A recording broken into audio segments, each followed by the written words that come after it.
देखो आना उन्हें भी पड़ेगा तुम्हें भी। तो गिवन क्या दिया बेटा यहाँ, गिवन यहाँ ना देखो अभी इजी क्वेश्चन से शुरू करेंगे कि ये OC जो है बोला OD के बराबर है, और ये बोला कि AO जो है वो BO के बराबर है। AO किसके बराबर है, BO के। ठीक है, तो गिवन क्या है, गिवन है कि आपका OA, कौन, OA किसके इक्वल दिया है, OB के। OA मेरा OB के बराबर है, ठीक है, और OD जो है OD किसके बराबर है, OC के। तो प्रूफ क्या करना है बेटा मुझे इस डायग्राम में, कि पहला तो triangle AOD is congruent to triangle BOC। जो AOD है वो मेरा किसके कॉन्ग्रुएंट है, ट्राइंगल BOC के। और दूसरी चीज बेटा जो प्रूव करनी है वो ये बोला कि जो आपकी AD है is parallel to BC। AD दिख रही है ये वाली लाइन नीचे की, AD और वो BC, कह रहा AD BC के पैरेलल है, ये प्रूव करना। और ये दोनों ट्राइंगल्स जो हैं, ये दोनों ट्राइंगल्स जो हैं वो आपस में एक दूसरे के क्या है, कॉन्ग्रुएंट है। क्या है, कॉन्ग्रुएंट है। तो कल आप लोग कह रहे थे कि पढ़ा रहे हो इस पे क्वेश्चंस कैसे आएंगे, तो अब देख लो। आप पहले सबसे पहले लिखोगे प्रूफ। क्या लिखोगे, प्रूफ। फिर हमें कौन से दो ट्राइंगल कॉन्ग्रुएंट करने हैं, कॉन्ग्रुएंट तो ट्राइंगल AOD और ट्राइंगल BOC। तो मैं सबसे पहले लिखूंगा कि in triangle AOD and triangle BOC तीन चीजें इक्वल बतानी है। तो सबसे पहले हमें पता है AOD और BOC। AOD में AO और दूसरे ट्राइंगल का OB आपस में इक्वल है, दोनों में एक एक साइड इक्वल आ गई। इसी तरीके से बेटा आपका OC है ना, इस ट्राइंगल का AOD का OD किसके बराबर है, OD किसके बराबर है, देखो OD पे डबल डंडा है और किस पे, OC पे भी डबल डंडा है, यानी वो दोनों आपस में क्या है, इक्वल है। और तीसरी चीज दी है कि एंगल एंगल AOD वो किसके इक्वल है, एंगल BOC के। कोई बता सकता है क्यों? ये दो बातें तो हमें गिवन है। तीसरी चीज vertically opposite angle, vertically opposite angles are equal. तो अब ये तीन चीजें इक्वल हो चुकी हैं, तीन चीजें क्या हो चुकी हैं, इक्वल। तो ट्राइंगल क्या हो जाएगा, कॉन्ग्रुएंट हो जाएगा। लेकिन अब हमें ये देखना है कि भाई कौन से रूल से। तो पहले तो लिखेंगे triangle AOD is congruent to triangle BOC by. अब मेरे को रूल देखना है, तो दो साइड एक एंगल का रूल। तो दो साइड एक एंगल के रूल में SAS आता है, लेकिन उसमें भी कंडीशन ये है कि दो इक्वल साइड के बीच में एंगल आना चाहिए। तो देखो OC और OB के बीच में O है, और OA और OD के बीच में O है, बीच में ही आ रहा है। तो क्राइटेरिया कौन सी लग गई, SAS बाई SAS कॉन्ग्रुएंसी। अब बाई CPCT, बाई CPCT से क्या होगा बेटा, देखो CPCT से मेरा ये वाला एंगल, ये वाला, ये एंगल B पहले नंबर पे है, तो B किसके इक्वल हो जाएगा, एंगल A के। B और A आपस में दोनों की फर्स्ट पोजीशन है ना, तो इक्वल हो जाएंगे।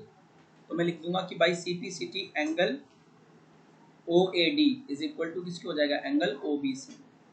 गौर से देखो तो ये दोनों एंगल Z बनाते हैं, बना रहे हैं ना Z, यानी ये कौन सा एंगल है, अल्टरनेट इंटीरियर एंगल, और ये इक्वल भी है। तो also angle OAD and angle OBC are alternate interior angles which are equal। तो देयरफॉर हम क्या बोल सकते हैं कि AB लाइन किसके पैरेलल हो जाएगी, CD के, एंड CD। तो पहला पार्ट हमारा प्रूव हो गया। कोई दिक्कत, श्योर हो रहा है, दिख रहा है, राइट। चलो, तो AB एक लाइन है, ठीक है, AB एक लाइन है and L is it's perpendicular bisector. समझो बेटा कि ना यहाँ पे आप कि ये हमारी एक AB नाम की लाइन है। क्या नाम है इस लाइन का, AB। और एक लाइन हमारी, उसका नाम है L। क्या नाम है, L। और वो L जो है ना, ये लाइन L, इसका परपेंडिकुलर बाइसेक्टर। ये लाइन कौन सी, ये जो ऊपर जा रही है ना हवा में, ये वाली लाइन L है, और ये परपेंडिकुलर बाइसेक्टर है किसकी, ए बी मतलब परपेंडिकुलर मतलब 99 बनेगा और बाइसेक्टर मतलब ए बी के दो बराबर टुकड़े हो जाएंगे। मान लो ये सी पे एल जो है वो ए बी को सी पे बाइसेक्ट कर रही है, कहाँ पे सी पे बाइसेक्ट कर रही है। तो कह रहा कि if a point P lies on L, एक पॉइंट है पी जो कि एल के ऊपर है, एक पॉइंट पी है, मान लो ये पी कहाँ पे ये एल के ऊपर है। कह रहा है if a point P lies on L, तो ये हमारा एक पॉइंट पी जो है वो कहाँ पे आ रहा है, एल के ऊपर आ रहा है, ठीक है। तो show that P is equidistant from A and P, तो आपको ये प्रूव करना है कि जितनी दूर ए से पी है उतना ही दूर पी से बी है। क्वेश्चन समझ आ गया आपको, नहीं आया? ठीक है चलो, तो गिवन क्या है इसमें बच्चों, गिवन क्या है? गिवन ये है कि L is the perpendicular bisector of AB। L जो है वो AB के दो बराबर टुकड़े कर रहा है along with making a 90 degree on line AB। तो देखो भैया अब क्या होगा इससे, दैट इज, इसका मतलब ये है कि AB के दो टुकड़े हुए हैं, AC इक्वल टू किसके, BC, ऑल्सो परपेंडिकुलर है, यानी कि एंगल PCA, एंगल PCA किसके इक्वल हो जाएगा, एंगल PCB के, और वो भी कितना 90 डिग्री, ठीक है, कितना 90 डिग्री। कोई दिक्कत यहाँ तक? टू प्रूव करना है कि P जो है इक्विडिस्टेंट है from A and B both. P जो है इक्विडिस्टेंट है फ्रॉम, ठीक है, P जो है वो इक्विडिस्टेंट है from P and A both, ठीक है। तो यहाँ देख लो, तो हमें प्रूफ क्या करना है कि PA जो है वो किसके बराबर है, PB के। देखो बहुत इजी क्वेश्चन है, ये भी कोई हार्ड नहीं है। प्रूफ लिखते हैं अपन, प्रूफ। तो आपको दो ट्रायंगल दिख रहे हैं, एक कौन सा है PCA और दूसरा PCB। उसमें एक AC CB के बराबर है, एक एक एंगल 90 और दूसरा PC क्या हो जाएगा, कॉमन हो जाएगा। अगर मैं किसी तरीके से ये लेफ्ट और राइट वाला ट्रायंगल PCA और PCB को कॉन्ग्रुएंट प्रूव कर दूं तो CPCT से मेरा PA PB के बराबर आ जाएगा। तो मैंने वही किया कि in triangle PCA and triangle PCB, सबसे पहली चीज बेटा यहाँ देखो क्या है कि ना AC, PCA का AC PCB के किसके बराबर है, BC के। दूसरी चीज angle PCA is equal to किसके है, एंगल PCB के इक्वल टू 90 डिग्री। यहाँ आपको ये बताना पड़ता है कि आप ये सब क्यों बोल रहे हो, कैसे बोल रहे हो, बिकॉज दे आर गिवन। ये हमें दिए तीन चीजें चाहिए, तीसरी चीज क्या, देखो दोनों ही ट्राइंगल में PC आ रहा है ना, यानी PC is equal to PC। जब एक चीज दोनों में आए तो उसको अपन क्या लिख देते हैं, कॉमन। समझ में आ गई सबको बात? तो अब देखो बेटा दोनों ट्राइंगल्स में दो साइड और एक एंगल इक्वल हो गया है। अब क्योंकि यहाँ 90 है तो कई बच्चों का मन करता है कि सर RHS लगा देते हैं। तो RHS पता है कब लगाओगे, जब हाइपोटेनियस दिया हो। हाइपोटेनियस तो इक्वल प्रूव करना, तो RHS तो लगेगा ही नहीं, हाइपोटेनियस इक्वल ही नहीं दिया। तो अब क्या बचता है, दो साइड एक एंगल, यानी साइड एंगल साइड। उसमें भी चेक करते हैं कि दो साइड के बीच में क्या एंगल इक्वल आ रहा है। तो पहले हमने देखो कौन सी साइड ली थी, AC, और दूसरी साइड कौन सी ली है, PC। AC और PC के बीच में एंगल C आ रहा है 90। दूसरे ट्रायंगल में PC और BC के बीच में C आ रहा है, यानी दो इक्वल साइड के बीच में एक एंगल इंक्लूड हो रहा है ना। तो कौन सा क्राइटेरिया लगेगा, SAS। तो therefore triangle PCA is congruent to, निशान बताया था मैंने इसके ट्रायंगल PCB के बाय SAS कॉन्ग्रुएंसी रूल। तो बाय CPCT, इससे CPCT से वी कैन से कि हमें क्या प्रूव करना था, PA equal to PB, PA पहले और थर्ड पे, PB भी कहाँ है, पहले और थर्ड पे इक्वली प्रूव हो जाएगा, PA इक्वल टू PB। ठीक है, PA किसके बराबर आ गया, PB। यही तो प्रूव करना था, यही करना था ना प्रूव, हेंस तो हमारा ये क्वेश्चन जो है वो प्रूव हो गया। कोई डाउट? नहीं। तो इसी के साथ अब अपन, तो बेटा एग्जाम्पल 3 में तुम्हें क्या दिया हुआ है, गौर से देखो कि हमारे पास दो लाइनें हैं, ठीक है। वी हैव टू लाइन्स, एक तो है A B and another line is C D. दूसरी लाइन कौन सी है? सी डी, ठीक है। समझ में आ गई बात। और ये बोला है कि ये वाली ए बी जो है, ये ए बी सी डी के क्या है? पैरेलल दी है। क्या दी है? पैरेलल। और साथ में ये भी बोला कि आपस में इंटरसेक्ट करती हैं दोनों, कहाँ पे? ओ पे। दोनों कहाँ पे आपस में इंटरसेक्ट कर रही हैं बच्चों? ओ पे।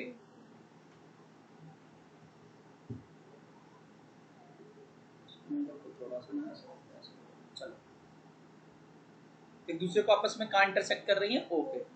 और बोला कि O is the mid point of AD। O क्या है? AD का मिड पॉइंट है, मतलब जितनी दूरी A से O की है उतनी ही O से D की है। डायग्राम पे नहीं जाना, पर ये गिवन है, ठीक है। तो गिवन क्या है? गिवन सबसे पहले तो है कि AB किसके पैरेलल है? CD के। And the second thing they have given you is कि AO जो है वो किसके बराबर है? OD के। AO जो है OD के बराबर है, as O is the mid point of किसका? AD का, ठीक है। क्लियर? अच्छा, अब आपको प्रूव क्या करना है? तो प्रूव, तो बच्चों यहाँ पे दो बातें प्रूव करने को दी हैं। पहली चीज तो दी है कि triangle AOB is congruent to triangle DOC, and the second thing is कि ना O is also the midpoint of BC। O is the midpoint of BC। O किसका मिड पॉइंट बता रहा है? BC का। यानी ये कहना चाह रहा है कि OB जो है वो OC के बराबर है। ये प्रूव करना है, दैट इज आपको प्रूव करना है कि OB किसके इक्वल है? OC के। ये आपको प्रूव करना है, ठीक। तो अपन चले प्रूफ पोर्शन पे।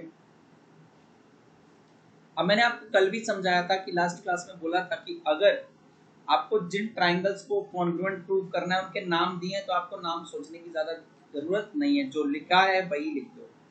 तो पहले तो लिखेंगे कि इन ट्राइंगल, क्या नाम दिया? एक को AOB दिया और दूसरे को DOC। कॉन्ग्रुएंट लिखते टाइम भी हमें यही लिखना है क्योंकि हमें ऑलरेडी हमारा कुछ तो काम सॉल्व करके दे दिया। तो सबसे पहली चीज AOB और DOC में जो इक्वल है वो क्या है? AO किसके इक्वल है? DOC में किसके इक्वल है? AOB का AO DOC के किसके इक्वल है? OD के। किसके? OD के। DO भी बोल सकते हो। फिर बेटा हमारा ये वाला एंगल इसके इक्वल है, कोई बता सकता है क्यों? वर्टिकली अपोजिट एंगल AOB जो है हमारा एंगल COD के या DOC के बराबर है। ये गिवन है, बताना भी है ये vertically opposite angles are equal. एक चीज और चाहिए हमें इक्वल प्रूव करने के लिए, कोई दिमाग लगा सकता है? तो देखो ये वाला एंगल, क्योंकि CD और AB आपस में क्या है बच्चों? CD और AB आपस में क्या है? पैरेलल है। AB और CD आपस में क्या है? पैरेलल। तो अल्टरनेट इंटीरियर बनेगा ना। एक एंगल D, एंगल A के क्या बन जाएगा? अल्टरनेट, पर D नहीं लिखना है, पूरा नाम लिखना है। तो angle OAB is equal to angle क्या? ODC। D बीच में आ गया ना, क्यों? Alternate interior angles are equal. अब हमारे जब तीन चीजें इक्वल हो जाती हैं किन्हीं भी दो ट्राइंगल में, तो ट्राइंगल क्या हो जाता है? कॉन्ग्रुएंट। अब कॉन्ग्रुएंट में भी आपको एक चीज ध्यान देनी है कि रूल पता करना है। तो दो एंगल यूज हुए इस बार, दो एंगल यूज हुए और उसके बाद में बेटा एक साइड यूज हुई है। तो अब एंगल साइड एंगल लगेगा कि एंगल एंगल साइड लगेगा? तो देखो, अब देखो हमने एक बार एंगल O लिया था और एक एंगल D लिया है, और OD को जोड़ती हुई एंगल O और एंगल D को जोड़ती हुई लाइन इक्वल आ रही है ना। ऐसे ही एंगल O लिया और एंगल A लिया है, उन दोनों को जोड़ती हुई लाइन, यानी एंगल O और एंगल A के बीच में जो लाइन बन रही है OA, वही तो इक्वल है। तो कौन सा रूल लगेगा? AAS की ASA? कौन सा लगेगा? AS क्यों लगेगा? AS से नहीं लगेगा। देखो पहले ओ पे जाते हैं एंगल, फिर ओ डी साइड, फिर D angle, A S A. कौन सा? A S A. समझ आया सबको? तो therefore triangle KOB is congruent to triangle DOC by angle side angle congruency rule। अब जब ये हो ही गया है, जब ये दो कॉन्ग्रुएंट हो गए हैं तो CPCT से बचा सब कुछ इक्वल होगा, पर सब कुछ लिखना नहीं है, हमें टाइम बचाना है। तो बाय CPCT देखो कुछ ऐसा जो हमें पूछ रहा हो क्वेश्चन में, फर्स्ट पार्ट तो हमारा प्रूव हो गया, कह रहा OB OC के बराबर प्रूव करना है। OB किसके बराबर करना है? OC के। तो OB सेकंड थर्ड पे और नाम में इसमें भी ये OC भी सेकंड थर्ड पे है, तो CPCT लग जाएगा और OB इक्वल टू OC हो जाएगा। लेकिन कब CPCT लगाते हैं? जब दोनों ट्राइंगल क्या हो जाए? कॉन्ग्रुएंट। जब दोनों ट्राइंगल क्या हो जाए? कॉन्ग्रुएंट। तो लास्ट में हम एक अपनी प्यारी सी लाइन लिख के आते हैं, हेंस प्रूव। ठीक है, अब मुझे चलो बेटा इसमें गिवन क्या दिया है, इधर देख लो आप क्या गिवन दिया है। तो इस क्वेश्चन में गिवन दिया है कि पहले AC जो है, AC साइड दिख रही है, A से C किसके इक्वल दिए? AD के, और दोनों के ऊपर एक एक लाइन लगा रखी है, तो वैसे ही समझ जाओ कि एक एक लाइन का मतलब है दोनों आपस में इक्वल है। AC AD के इक्वल है। सेकंड थिंग जो आपको दी हुई है यहाँ पे, वो बोला है कि जो आपका AB है, AB दिख रही है लाइन AB, वो बाइसेक्ट कर रहा है एंगल A को। AB bisects angle A। Bisect का मतलब क्या हो जाता है? देखो बाइसेक्ट का मतलब दो इक्वल टुकड़े।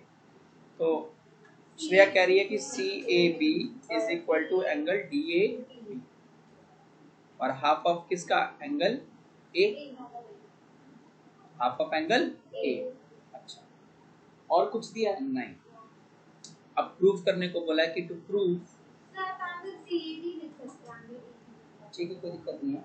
अब प्रूव करने को बोला है कि ट्राइंगल ABC, ऊपर वाला ट्राइंगल कॉन्ग्रुएंट है किसके? ट्राइंगल ABD के। अब सबसे अच्छी बात कि हमें ट्राइंगल का नाम नहीं फाइंड करना पड़ेगा, ऑलरेडी दिया हुआ है। तो सबसे पहले अपन प्रूफ वाले पार्ट पे चलते हैं, प्रूफ पे। तो मैं लिख सकता हूं कि in triangle ABC and triangle ABD, जिसको मुझे कॉन्ग्रुएंट प्रूव करना है, जिसको मुझे कॉन्ग्रुएंट प्रूव करना है, तो सबसे पहले मैं देखूं कि क्या क्या इक्वल है। तो सबसे पहले ABC का AC और ABD का AB आपस में दोनों इक्वल हैं। Why? Because they are given। ऐसे ही अब ABC का एंगल CAB ABD के एंगल DAB के इक्वल है। ठीक है, CAB, अच्छा AD होगा, AD होगा, सॉरी दिस विल बी, हाँ दिस विल बी AD होगा।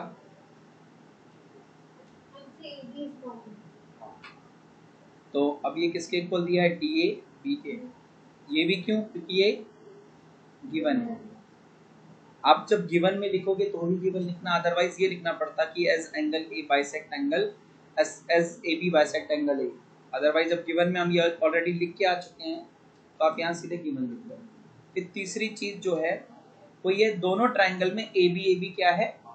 Common. AB equal to AB common to both, common to both. अब हमने दो साइड और एक एंगल का यूज किया है, मतलब साइड एंगल साइड लगेगी, पर चेक करें कि लगेगी कि भी नहीं। तो पहले हमने एक AC, फिर एंगल A आया CAB, और फिर AB आया। तो देखो AC और AB के बीच, क्योंकि हमने क्या क्या यूज किया है, एक AC यूज किया और एक AB यूज किया, ये दो यूज किया ना, AC और AB यूज किया, और इनके बीच का एंगल भी इक्वल हो रहा है क्या? इनके बीच का एंगल ये बन रहा है ना CAB, वो भी इक्वल हो रहा है। तो इंक्लूडेड एंगल, दो इक्वल साइड के बीच का इंक्लूडेड एंगल जब इक्वल होता है दोनों ट्राइंगल्स में, तो दोनों ट्राइंगल क्या हो जाते हैं? Congruent. Therefore triangle ABC is congruent to triangle ABD। अब बाय इससे SAS कॉन्ग्रुएंसी रूल या क्राइटेरिया बोल सकते हैं। एक चीज इसमें और बोली थी इसने कि ना कि BC और BD के बारे में आपका क्या ख्याल है? BC और BD के बारे में क्या ख्याल है? यानी हमें BC इक्वल टू BD मांग रहा है। तो देखो जब तुम्हारा ट्राइंगल कॉन्ग्रुएंट हो चुका है, अब जितनी भी चीजें इक्वल नहीं है वो अपने करस्पॉन्डिंग पार्ट्स के क्या हो जाएंगी, इक्वल। कैसे हो जाएंगी, सीपीसीटी से।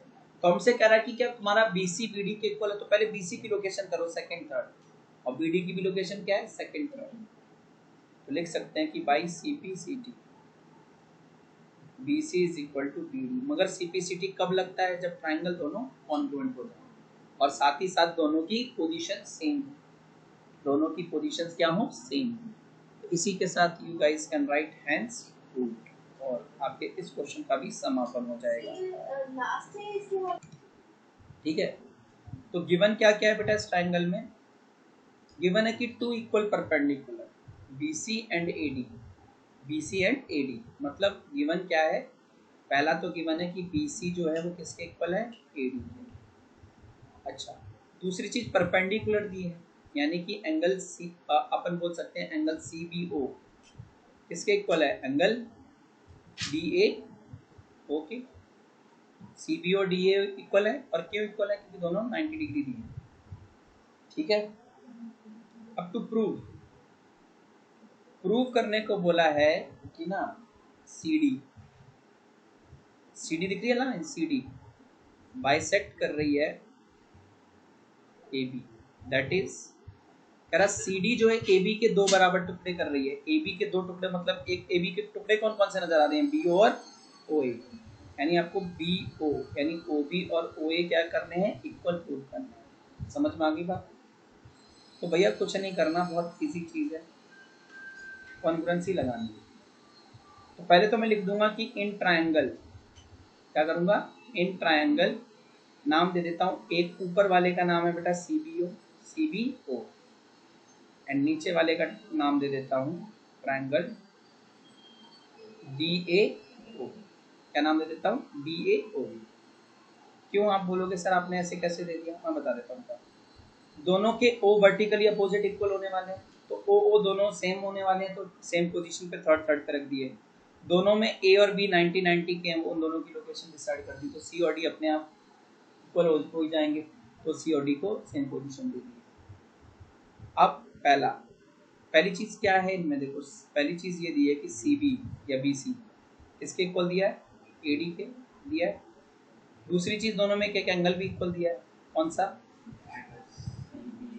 CBO is equal to angle DAO। क्यों, दोनों 90 डिग्री, दोनों क्या है 90 डिग्री।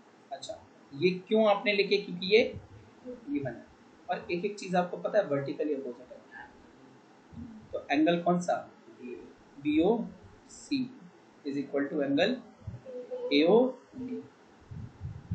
क्यों, वर्टिकली अपोजिट एंगल्स आर, समझ में आ गई बात। अब देखो तीन चीजें इक्वल हो गई, तो रूल कौन सा लगेगा, तो दो एंगल एक साइड है, तो ASA भी लग सकता है और AAS भी लग सकता है। तो देखो हमने पहले क्या किया, एंगल कौन कौन से हमारे, मैं एंगल मार्क करता हूँ, एक तो ये वाला एंगल 90 और एक ये वाला। क्या OB, देखो इन दोनों एंगल को जोड़ती हुई लाइन कौन सी है, OB। क्या OB इक्वल है, नहीं है ना, OB तो इक्वल नहीं है। देखो एंगल B और एंगल O यूज कर रहे हैं ना अपन, क्योंकि OB किसके इक्वल है, A के, और O के इक्वल है। तो इक्वल करने के लिए अपन ने कौन कौन से एंगल यूज किए, B और O। क्या B और O को जोड़ती हुई लाइन OB इक्वल है, किसी के नहीं है, मतलब इंक्लूडेड साइड इक्वल है, नहीं है। जब इंक्लूडेड साइड इक्वल नहीं होती तो बचता कौन सा रूल है, AAS, मतलब दो एंगल के बाद एक साइड इक्वल आ रही है, पहला एंगल O फिर एंगल B, उसके बाद हमें एक इक्वल साइड मिल रही है, समझ रहे हो, एंगल O एंगल B के बाद मिल रही है एंगल, मतलब साइड मिल रही है BC। तो रूल क्या लग गया, A पहले एंगल मिला, फिर एंगल मिला, फिर क्या मिली, साइड।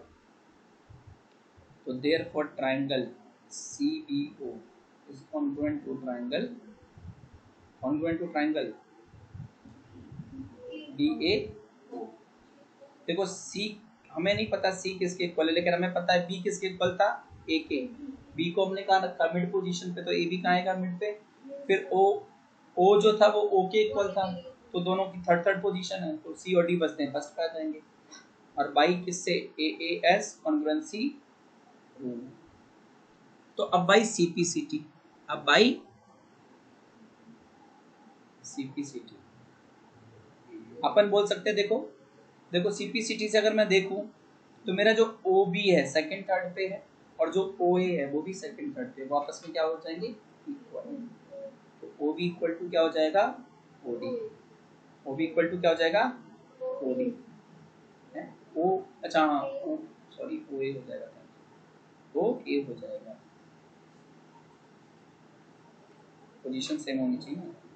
यही तो प्रूव करना था, O B equal to O A, that is आप लिख सकते हैं सी डी बाइसेक्ट्स। और एक प्यारी सी लाइन बचती है आपकी हमेशा, हैंड्स प्रूव।